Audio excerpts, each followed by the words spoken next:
இன்னைக்கு நம்ம புத்தி என்னவா இருக்கு? ஒரு நிலை இல்லாம இருக்கு.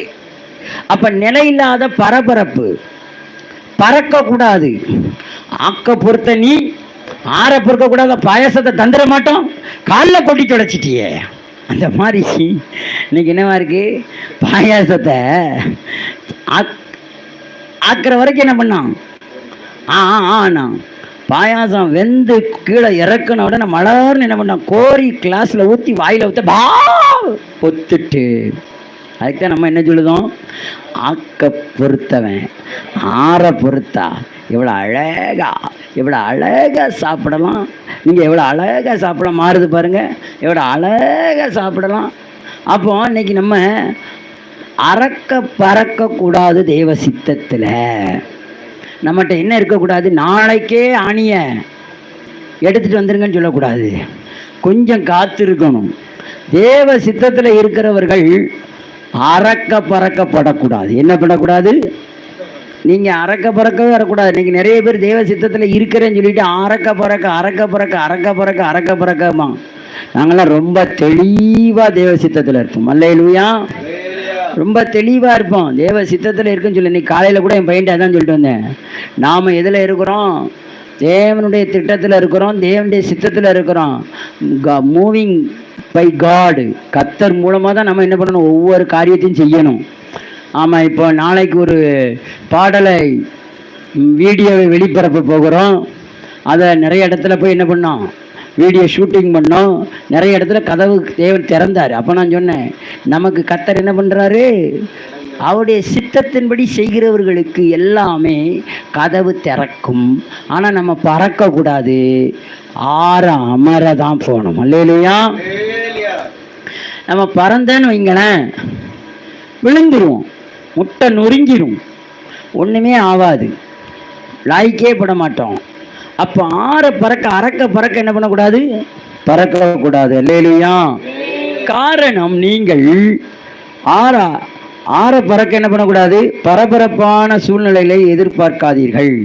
தேவ சித்தத்தில் இல்லாதவர்கள் ஒருபோதும் திருப்தியாய் இருப்பது இல்லை. எதுல? தேவ சித்தத்தில் இல்லாதவர்கள் ஒரு நாளும் திருப்தியா இருக்க மாட்டான். தேவ சித்தத்தில் இருக்கிறவன் திருப்தியா இருப்பான், அமைதியா இருப்பான், சந்தோஷத்தோட இருப்பான், எல்லாம் அவனுக்கு கிடைக்கும். அல்லேலூயா. ஆனால் தேவ சித்தத்தில் இருந்தனா எல்லாம் உன்னை தேடி வரும். நான் தேவ சித்தத்தை எப்படி கண்காணிச்சோம்னா, என்கிட்ட நிறைய பேருக்கு நான் ஆரம்பத்தில் இந்த ப்ரமோஷனல் ஒர்க்கருக்கு அட்டையை வாங்கி 100 ரூபா அட்டையை பிடிச்சி அவசரமாக அவனுக்கு அவனுக்குன்னு அங்கங்கன்னு பாம்பேக்கு அனுப்புனேன், அப்புறம் அங்கே அனுப்புனேன், இங்கே அனுப்புனேன், எல்லாம் அறக்க புறக்க பண்ணிக்கிட்டே இருந்தேன். ஆனால் ஒருத்தனும் என்ன பண்ணலை, நம்ம கூட இல்லை, எல்லாரும் வாங்கி தின்னுட்டு போயிட்டான். அதுக்கப்புறம் தான் இருந்தேன், இனிமேல் நம்ம என்ன பண்ணக்கூடாது? பொறுமையாக இருப்போம். தேவ சித்தத்தில் நம்ம இருந்தோம்னா எல்லாம் தானாய் நம்மளை தேடி வரும். இல்லையா?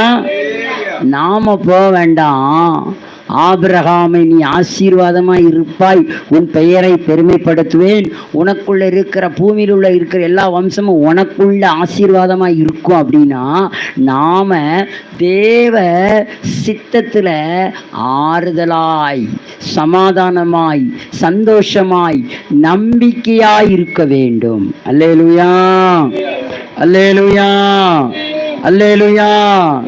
ஏன்னா தேவ சித்தத்தில் இல்லாதவர்கள் ஒருபோதும் திருப்தியாய் இருப்பதில்லை. வாழ்க்கையில் எப்பொழுதும் ஏதாவது ஒன்றை நினைத்து அதை குறித்து சந்தேகம் அடைவார்கள். எதை குறித்து? அதை குறித்து சந்தேகப்படுவார்கள், அதை குறித்து சந்தேகம் அடைவார்கள். எதை குறித்து சந்தேகம் அடைவார்கள்? அல்லேலூயா. அதை குறித்து சந்தேகம் அடைவார்கள். எதை குறித்து சந்தேகம் அடைவார்கள்? இது நடக்குமா, இது நடக்காதா, இது வைக்குமா, இது வைக்காதா? சந்தேகம் உள்ளவங்க கிட்ட மட்டும் நீங்கள் என்ன பண்ணக்கூடாது? பிஸ்னஸ் வச்சுக்கிடக்கூடாது. சந்தேகம் உள்ளவங்க கிட்ட மட்டும் நீங்கள் என்ன பண்ணக்கூடாது? உங்கள் வேலையை வச்சுக்கிடக்கூடாது. போடாண்டு போயிடணும். நீ நம்பி இல்லை, நீ கடவுளையும் நம்ப மாட்ட, என்னையும் நம்ப மாட்ட. அப்போ நான் உன் கூட என்ன பண்ணேன்? உனங்கூட ஒரு காலமும் என்னால் என்ன பண்ண முடியாது? செயல்படுத்த முடியாது. அல்லேலூயா. அப்போ சந்த